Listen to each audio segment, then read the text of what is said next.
Antonio arrancó a Gabriela del río Amaranto cuando la corriente intentaba tragarla. Ella tenía moretones en los brazos, marcas de dedos en el cuello. Cuando despertó en su cabaña, lo primero que preguntó no fue «¿Dónde estoy?». Fue ¿Cuánto te debo? porque Gabriela Soto había aprendido que los hombres nunca hacen nada gratis, y en 3 días le haría a Antonio la pregunta que lo cambiaría todo. ¿Me dejas quedar si me desvisto? Lo que él respondió esa noche no fue sí, tampoco fue no.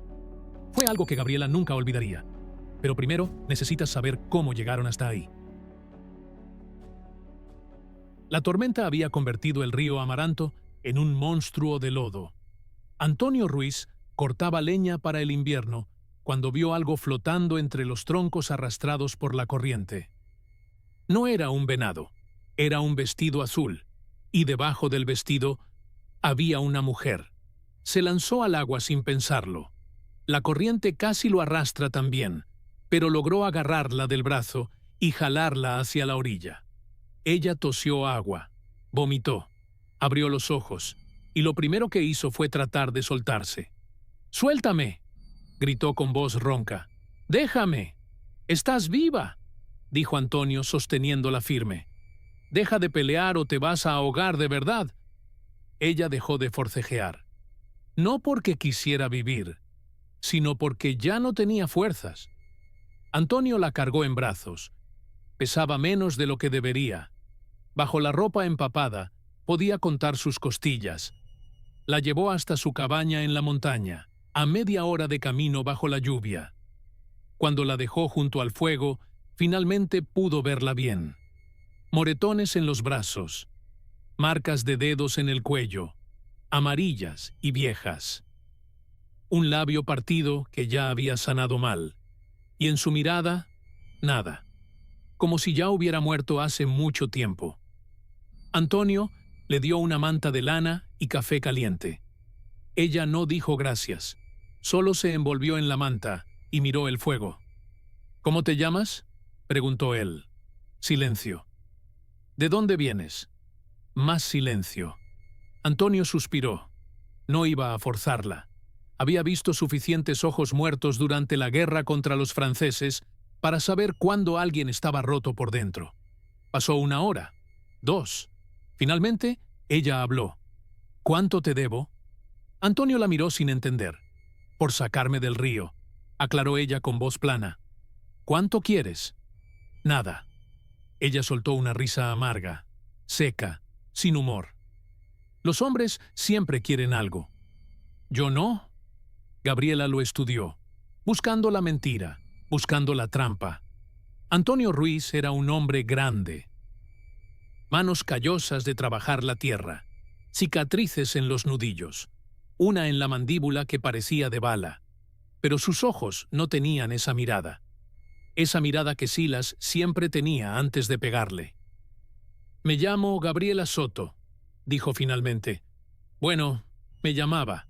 Ya no sé si ese nombre todavía es mío». «¿Por qué?». Ella apretó la manta. «Porque mi marido murió hace 2 semanas, jugando cartas con hombres equivocados. Dejó deudas, muchas deudas». Se tocó el cuello, donde estaban las marcas. «Vinieron a cobrar, tomaron la casa, tomaron la tierra, tomaron todo». «¿Y tú?». Yo corrí. Levantó la vista hacia él. Por primera vez había algo vivo en esos ojos. Miedo. «Pero van a venir. Los hombres de Damián Ochoa siempre cobran. ¿Y si no pueden cobrar con dinero?». No terminó la frase. No hacía falta. Antonio echó más leña al fuego. «El río va a estar crecido por 3 días. Nadie puede cruzar. Descansa». «¿Y después?». Él no respondió, porque no tenía respuesta. Todavía no. Pasaron 2 días. Gabriela dormía en el catre junto al fuego. Antonio dormía en el suelo, del otro lado de la cabaña. Durante el día, ella lo observaba. Él cortaba leña, revisaba las trampas, traía agua del pozo. Nunca se acercaba demasiado. Nunca la tocaba. Nunca preguntaba nada. El segundo día, ella empezó a ayudar. Lavó su propia ropa en la tina. Barrió el piso de tierra. Preparó tortillas con la masa que él tenía guardada. Antonio comió en silencio. Asintió en agradecimiento, pero no dijo nada, y eso la ponía más nerviosa que si hubiera gritado, porque Gabriela Soto sabía cómo funcionaban los hombres. Silas le gritaba, le pegaba, le decía exactamente lo que quería, pero Antonio era silencio, y el silencio era peor, porque no sabía qué estaba esperando. La tercera noche, mientras la lluvia seguía golpeando el techo de madera, Gabriela tomó una decisión. Tenía que pagar, antes de que él cobrara por la fuerza. Antonio estaba sentado junto al fuego, limpiando su rifle, un viejo Remington que había traído de la guerra. Gabriela se levantó del catre, caminó hacia él. Las manos le temblaban. ¡Antonio! Él levantó la vista. Ella se paró frente a él, respiró hondo, y empezó a desabrochar los botones de su blusa. El primer botón, el segundo. ¿Qué haces?, preguntó Antonio con voz tensa. Lo que tengo que hacer. Tercer botón. Gabriela, no. Sé que has estado esperando, dijo ella, con la voz quebrada. Sé que los hombres no ayudan sin razón, así que pregunto ahora, antes de que sea peor. Cuarto botón.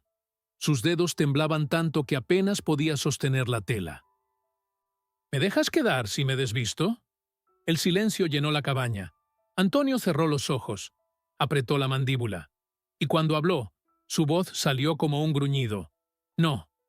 Gabriela parpadeó, confundida. ¿No? ¿Qué? No te voy a tocar. Pero yo... No. Antonio se puso de pie. Caminó hacia la puerta. Necesitaba aire. Necesitaba espacio. Porque si se quedaba ahí, viendo el miedo en los ojos de ella, iba a romper algo. No a ella. Al mundo que la había hecho creer que su cuerpo era lo único que valía. Se volteó una última vez. Duerme, Gabriela. Nadie va a molestarte aquí. Y salió bajo la lluvia. Gabriela se quedó parada en medio de la cabaña, los botones abiertos, las manos temblando, y entonces algo se rompió dentro de ella. No era tristeza, era alivio, alivio tan grande que dolía. Se dejó caer en el catre y lloró.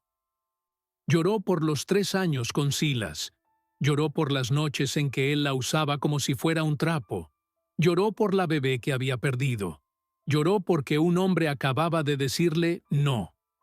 Y eso la había hecho sentir humana por primera vez en años. Afuera, bajo la lluvia, Antonio apretó los puños. Había matado hombres en la guerra. Había visto pueblos arder. Pero nada lo había hecho sentir tanta rabia como ver a esa mujer ofreciéndose porque creía que no tenía otra opción. Cuando regresó media hora después, empapado, Gabriela estaba dormida. Los botones de su blusa, abrochados de nuevo. Antonio se sentó del otro lado de la cabaña y por primera vez en 10 años rezó. No sabía a quién. Solo sabía que esa mujer no merecía lo que el mundo le había hecho y que si Damián Ochoa venía por ella, iba a tener que pasar sobre su cadáver primero. La mañana del cuarto día, el sol finalmente salió. Gabriela despertó y encontró a Antonio afuera, cortando leña. No habían hablado sobre la noche anterior. Él actuaba como si nada hubiera pasado, y eso, extrañamente, la hacía sentir segura. Preparó café. Cuando Antonio entró a la cabaña, ella estaba de espaldas, revolviendo los frijoles en la olla de hierro. Él necesitaba pasar detrás de ella para alcanzar las tazas. Se acercó, y Gabriela se encogió. No fue consciente. Fue instinto puro. Sus hombros se levantaron, su espalda se tensó, esperando el golpe. Antonio se detuvo en seco. «Voy a pasar por las tazas», dijo en voz baja. «¿Está bien?» Gabriela giró la cabeza, sorprendida. Nadie le había pedido permiso para moverse en una cocina. Nunca. «Sí», susurró. Antonio pasó, tomó las tazas y volvió a alejarse, dándole espacio. Gabriela miró la cuchara de madera en su mano, y algo pequeño, pero importante, cambió dentro de ella. La quinta noche, Gabriela despertó con un grito, pero no era su grito. Era de Antonio. Él estaba del otro lado de la cabaña, retorciéndose en el suelo, empapado en sudor. «¡No disparen!», gritaba. «Es solo un niño. ¡Un niño!». Gabriela se levantó. Dudó. Silas tenía pesadillas también, y cuando ella intentaba despertarlo, él la golpeaba. Pero Antonio no era Silas. Se acercó despacio, se arrodilló junto a él, y con cuidado tocó su hombro. «Antonio». Él abrió los ojos de golpe. La mano voló hacia su cintura, buscando un arma que no estaba ahí. Respiraba como si hubiera corrido kilómetros. «No estás ahí», dijo Gabriela suavemente. «Estás aquí, conmigo». Antonio la miró. Tardó unos segundos en enfocar. Cuando finalmente entendió dónde estaba, cerró los ojos y soltó el aire. «Lo siento». «¿Por qué?». «Te asusté». Gabriela negó con la cabeza. «No, solo me recordaste que yo no soy la única persona rota aquí». Antonio se sentó, se pasó las manos por la cara. «¿Qué viste?», preguntó ella. Él no respondió de inmediato. Finalmente, «La guerra. Siempre la guerra». No dijo más. No hacía falta. Gabriela se sentó junto a él, sin tocarlo, solo. Ahí. «Gracias», dijo Antonio después de un rato. «¿Por qué?». «Por no huir». Ella sonrió apenas. «Tú tampoco huiste de mí». El séptimo día, Gabriela hizo algo extraño. Encontró semillas de flores silvestres cerca del bosque y las plantó junto a la huerta de Antonio. Él salió de la cabaña y la vio arrodillada en la tierra, con las manos sucias. «¿Por qué plantas flores?», preguntó. «Deberías plantar comida». Gabriela no levantó la vista.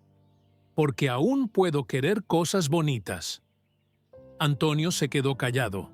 Esa noche, mientras ella dormía, él construyó una cerca pequeña alrededor de las flores, para que los conejos no se las comieran.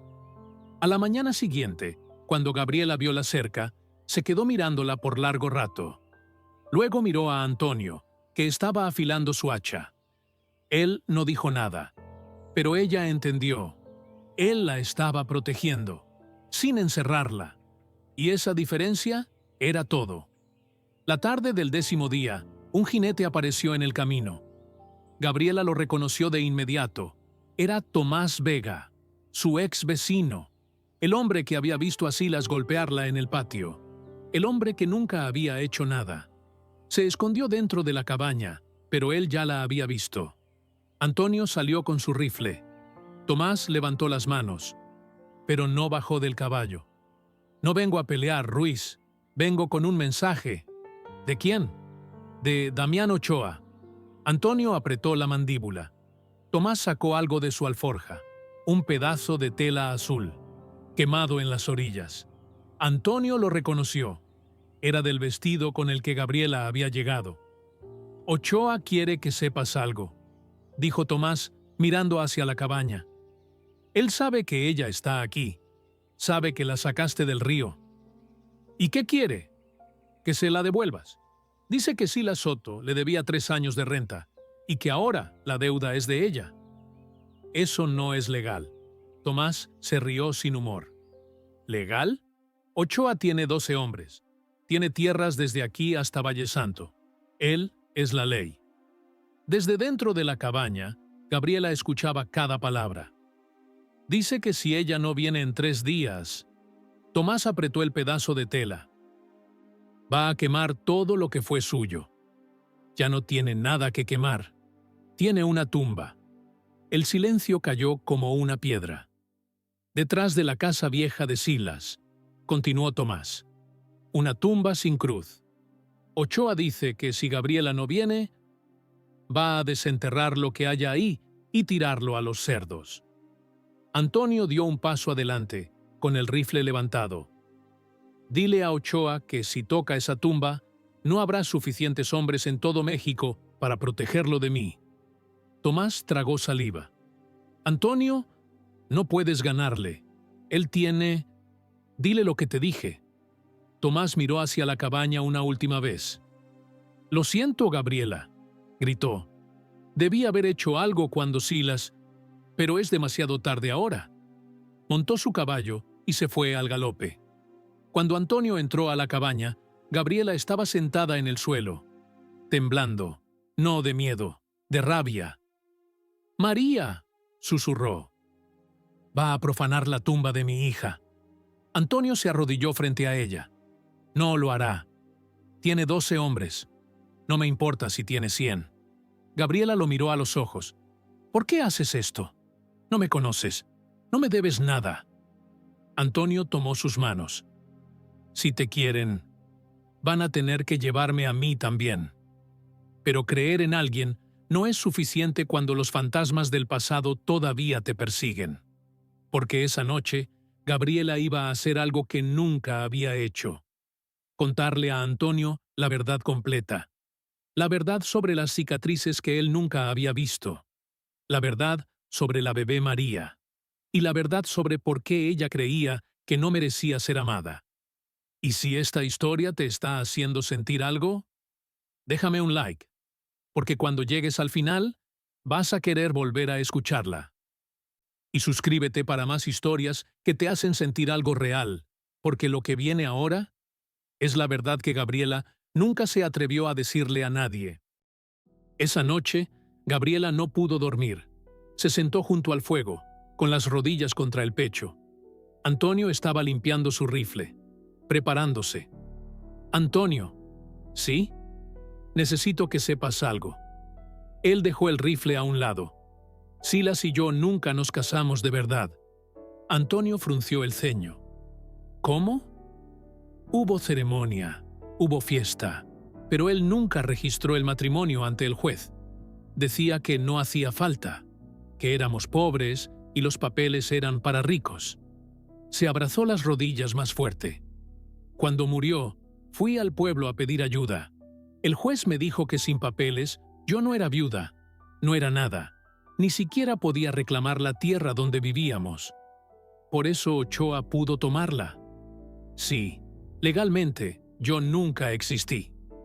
Gabriela levantó la manga de su blusa, mostró las cicatrices, quemaduras de cigarro, cortes que habían sanado mal, marcas que parecían mordidas.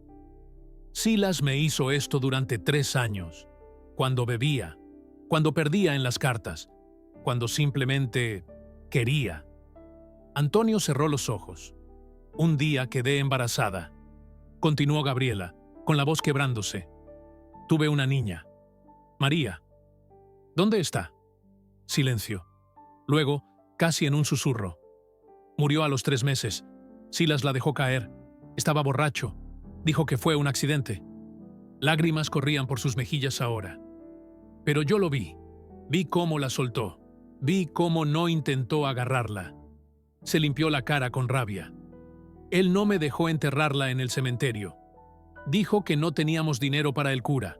La enterró él mismo, detrás de la casa, sin cruz, sin nombre, como si nunca hubiera existido». Su voz se quebró completamente. «Yo quería morir. Intenté ahorcarme. Silas me encontró. Me cortó la cuerda y me golpeó hasta que no pude levantarme por 2 días. Dijo que si volvía a intentarlo, me mataría él mismo, pero despacio». «¿Por qué no huiste?» Gabriela lo miró con ojos vacíos. «¿A dónde? Sin papeles, sin familia, sin dinero. ¿Quién iba a ayudarme? Fui con el cura. Me dijo que el matrimonio era sagrado, que debía obedecer a mi marido, que mis sufrimientos me harían más santa». Escupió la última palabra como si fuera veneno. Cuando Silas murió, sentí alivio. Por fin era libre. Pero entonces vinieron los hombres de Ochoa, y me di cuenta de que nunca había sido libre. Solo había cambiado de dueño. Tú no eres propiedad de nadie. Díselo al mundo, Antonio, porque el mundo dice lo contrario». Antonio se levantó, caminó hacia la ventana. Por largo rato no dijo nada. Finalmente, yo también maté. Gabriela levantó la vista. En la guerra contra los franceses. Yo tenía 17 años. Me uní porque dijeron que éramos héroes, que estábamos salvando a México. Se tocó la cicatriz en la mandíbula. En Puebla, durante el sitio, entramos a una casa. Buscábamos franceses escondidos. Había un niño. Su voz se quebró. No tendría más de 10 años. Se movió detrás de una cortina. Yo disparé. Pensé que tenía un arma. Cerró los ojos. Era un crucifijo de madera. Su madre estaba escondida con él. Empezó a gritar. Yo no sabía qué hacer. Mi sargento la silenció, con su bayoneta. Gabriela se puso de pie. Llevo 10 años en esta montaña, continuó Antonio. 10 años diciéndome que no merezco vivir en paz, que no merezco. No terminó. Gabriela caminó hacia él. ¿Y crees que yo la merezco?, preguntó. Tú no hiciste nada malo. Tampoco tú. La guerra te puso un rifle en las manos cuando eras un niño. Te dijeron a quién dispararle. Silas eligió cada golpe que me dio, cada cigarro que apagó en mi piel. Hay una diferencia. Antonio la miró. Pasaste 10 años castigándote, dijo Gabriela. Yo pasé 3 años siendo castigada, y ambos seguimos vivos. Tal vez eso signifique algo. ¿Qué? Que todavía podemos elegir algo distinto. El silencio llenó la cabaña. Pero no era un silencio vacío. Era un silencio lleno de todo lo que no podían decir con palabras. Gabriela dio un paso hacia él. Esta vez, sus manos no temblaban. ¿Me dejarás quedar ahora? Antonio la miró a los ojos. Sí. Ella levantó la mano. Tocó su mejilla con cuidado. Él no se movió. Esperó. Y cuando ella se inclinó hacia él, cuando sus labios se rozaron por primera vez, no fue miedo, no fue desesperación, no fue pago, fue esperanza. Esperanza de que 2 personas rotas podían construir algo entero. Cuando se separaron, Antonio apoyó su frente contra la de ella. Si Ochoa viene... Lo sé. Puede que yo no. Gabriela le puso un dedo en los labios. Entonces lucharemos juntos, y si perdemos, al menos no estaré sola. Antonio la abrazó, y por primera vez en 10 años sintió que valía la pena quedarse. 2 días después, Antonio y Gabriela cabalgaron hasta Valle Santo. Necesitaban ayuda. Necesitaban testigos. Necesitaban la ley de su lado. El juez Méndez era un hombre viejo, cansado de ver a hombres como Ochoa hacer lo que querían. No tengo poder sobre Damián Ochoa, dijo. Tiene tierras, tiene hombres, tiene dinero. Pero usted tiene la ley, insistió Antonio. La ley no significa nada sin quien la haga cumplir. Entonces, hágala cumplir. El juez miró a Gabriela. ¿Tienes pruebas de que Ochoa tomó tu tierra ilegalmente? Tengo testigos. La familia Herrera vio cuando sus hombres rompieron la puerta, cuando sacaron mis cosas y las quemaron. El juez anotó los nombres. Traigan a los testigos mañana. Yo veré qué puedo hacer. Salieron de la oficina y en la calle una mujer los detuvo. Era joven, embarazada, con lágrimas en los ojos. ¿Eres la partera?, preguntó. ¿La que vivía con Silas Soto? Gabriela asintió, confundida. Soy Rosa, la hija del herrero. Mi bebé lleva 2 días intentando nacer. La comadrona del pueblo dice que va a morir. Dice que el bebé viene mal. Por favor. Gabriela sintió que el suelo se movía bajo sus pies. Yo no. Hace años que no. Por favor. La mujer cayó de rodillas. Tú eres mi única esperanza. Gabriela miró a Antonio. Él asintió. Ve, yo buscaré a los testigos. La hija del herrero gritaba. Gabriela entró a la habitación y lo vio todo. La sangre, la palidez, el bebé que no salía. Y por un segundo no estaba en Valle Santo. Estaba en su casa. Estaba sosteniendo a María. sintiendo ese peso muerto en sus brazos. «No puedo», susurró, dando un paso atrás. Pero Rosa gritó de nuevo. Y Gabriela vio su propio rostro en el de esa muchacha. El miedo, la desesperación, la certeza de que iba a morir. Se arremangó. «Agua caliente, trapos limpios, todas ustedes, fuera, solo la madre». Trabajó durante 1 hora. El bebé estaba atravesado. Tenía que voltearlo desde adentro. Sus manos temblaban. Cada vez que tocaba al bebé, pensaba en María, en lo fría que se había sentido. «Respira», le dijo a Rosa.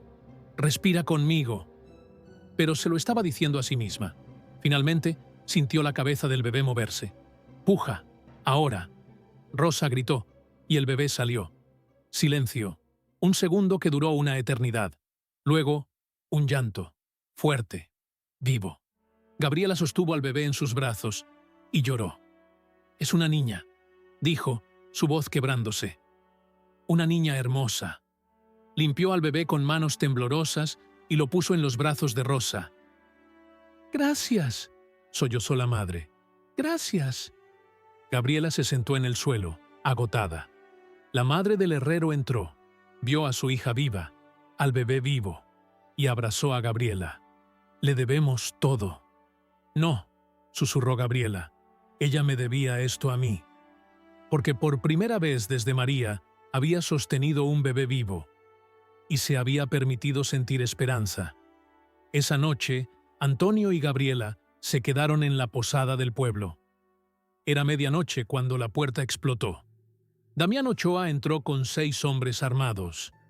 No era gordo como Gabriela había imaginado. Era alto, delgado, con ojos de serpiente y manos que nunca habían trabajado la tierra. Usaba ropa cara, botas de cuero fino, un sombrero con banda de plata, y sonreía. «Ahí está», dijo, señalando a Gabriela. «La puta que le costó 3 años de renta a mi bolsillo». Antonio se puso de pie, interponiéndose. «Ella no te debe nada». «Silas Soto me debía 1000 pesos. Ahora que está muerto, su viuda paga». Ellos nunca se casaron legalmente. Ochoa se rió. «Mejor. Entonces es solo una mujer sin dueño, y yo la reclamo». «Sobre mi cadáver». «Con gusto». Ochoa no sacó un revólver. Sacó un cuchillo. Largo, de cacería. «Los rifles son para cobardes», dijo. «Yo prefiero ver los ojos de un hombre cuando muere». Se lanzó hacia Antonio. La pelea fue brutal. Antonio esquivó el primer tajo, pero Ochoa era más rápido de lo que parecía. El segundo corte le abrió el brazo. El tercero casi le saca un ojo. Antonio logró golpearlo en la mandíbula, pero Ochoa apenas se tambaleó. «Dicen que fuiste soldado», se burló Ochoa. «Que mataste franceses», empujó a Antonio contra la mesa. «¿Sabes a cuántos hombres he matado yo? ¿Hombres que me debían? ¿Hombres que me faltaron el respeto?». Le clavó el cuchillo en el costado. Antonio gritó: «18». Lo dejó caer al suelo. Antonio intentó levantarse, pero la sangre corría demasiado rápido. Vio a Ochoa voltearse hacia Gabriela. «Ahora tú y yo vamos a tener una conversación sobre lo que me debes». Antonio intentó alcanzar su rifle, pero estaba demasiado lejos. Su visión se oscurecía, y lo último que pensó fue: «No otra vez. No puedo dejar que mueran otra vez». Pero entonces escuchó el disparo. Gabriela tenía el revólver de Antonio en las manos. Temblaba tanto que apenas podía sostenerlo, pero lo apuntaba directo al pecho de Ochoa. Ochoa se tocó el hombro. La bala lo había rozado. Se rió. «Las mujeres no disparan». Gabriela apretó el gatillo de nuevo. Esta vez no erró. La bala entró en el pecho de Ochoa. Él cayó de rodillas, con los ojos muy abiertos. «Tú». Intentó hablar, pero la sangre llenaba su boca. Gabriela caminó hacia él, el revólver todavía apuntando. «Sí disparo», dijo. «Y lo hago por mi hija, por los 3 años que me robaste, y por cada mujer que pensaste que podías comprar». Ochoa cayó hacia adelante. Muerto. Los hombres de Ochoa miraron el cuerpo de su patrón. Luego a Gabriela. Luego dejaron caer sus armas y huyeron. Gabriela corrió hacia Antonio. «No, no, no», presionó sus manos contra la herida. «No te mueras, por favor». Antonio abrió los ojos apenas. «Me salvaste». «Todavía no. Quédate conmigo. Pensé que no podía salvar a nadie. Me salvaste primero». Lloró Gabriela. «Ahora me toca a mí». El juez Méndez entró corriendo con 3 hombres. Vio a Ochoa muerto, a Antonio sangrando, a Gabriela cubierta de sangre. «¿Qué pasó aquí?» «Defensa propia», dijo Gabriela. «Él invadió, atacó, yo defendí».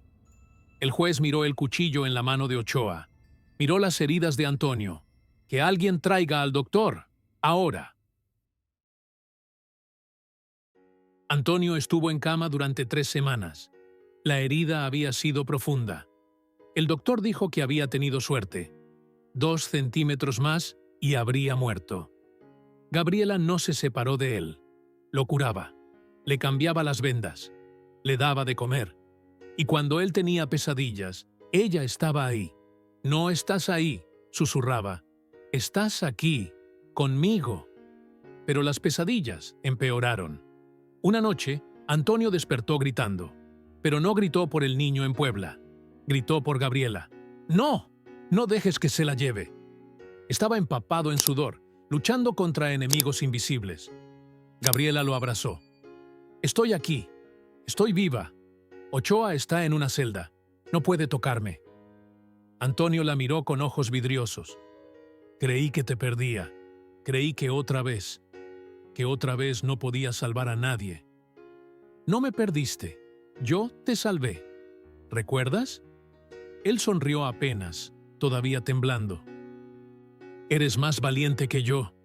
«No, solo finalmente tuve una razón para hacerlo». Lo acostó de nuevo. Se quedó a su lado, con la mano en su pecho, sintiendo su corazón latir. «Duerme», susurró. «Yo voy a cuidarte ahora». Un mes después, hubo una audiencia final para determinar la propiedad de las tierras devueltas. El abogado de Ochoa, desesperado, intentó un último ataque. «Esta mujer», señaló a Gabriela, «vivía en concubinato con Silas Soto, sin matrimonio legal. Luego se mudó con Antonio Ruiz, también sin matrimonio. ¿Vamos a creerle? ¿Vamos a darle tierras a una mujer sin moral?». El silencio cayó en la sala. Gabriela sintió las miradas, el juicio, la vergüenza. Pero entonces Rosa, la hija del herrero, se puso de pie, con su bebé en brazos. «Esa mujer salvó a mi hija. Cuando todos dijeron que íbamos a morir, ella nos salvó». Caminó hacia el frente. «¿Ustedes quieren hablar de moral? Hablen de la moral de un hombre que amenazó con profanar la tumba de un bebé. Hablen de la moral de un hombre que tenía 12 hombres armados para asustar mujeres solas». Miró a Gabriela. Mientras Ochoa robaba y amenazaba, Gabriela curaba, salvaba, ayudaba. Otra mujer se levantó. «Ella me enseñó a leer, gratis, porque dijo que las mujeres debían saber defenderse con palabras también». Y otra: «Cuando mi esposo me golpeó, ella me escondió en su casa, me dio comida, me dio esperanza». Una por una, las mujeres de Valle Santo se levantaron. Gabriela lloró. El juez golpeó su mazo. «La tierra queda registrada a nombre de Gabriela Soto, con todos los derechos legales». Miró al abogado de Ochoa. «Y si vuelve a cuestionar la moral de esta mujer, lo acusaré de difamación». 6 semanas después, Antonio llevó a Gabriela de regreso al río Amaranto, el río que casi la había matado. Ya no estaba crecido. El agua corría tranquila, clara.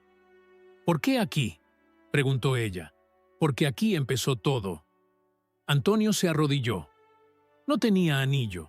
Solo tenía sus manos callosas y su corazón roto, que ella había ayudado a reparar. «Quiero despertarme a tu lado cada mañana. Quiero plantar más flores contigo. Quiero envejecer contigo. Gabriela sonrió, con lágrimas en los ojos. ¿Y si un día me miras y ves todo lo que Silas veía? ¿Todo lo que me hizo sentir que era?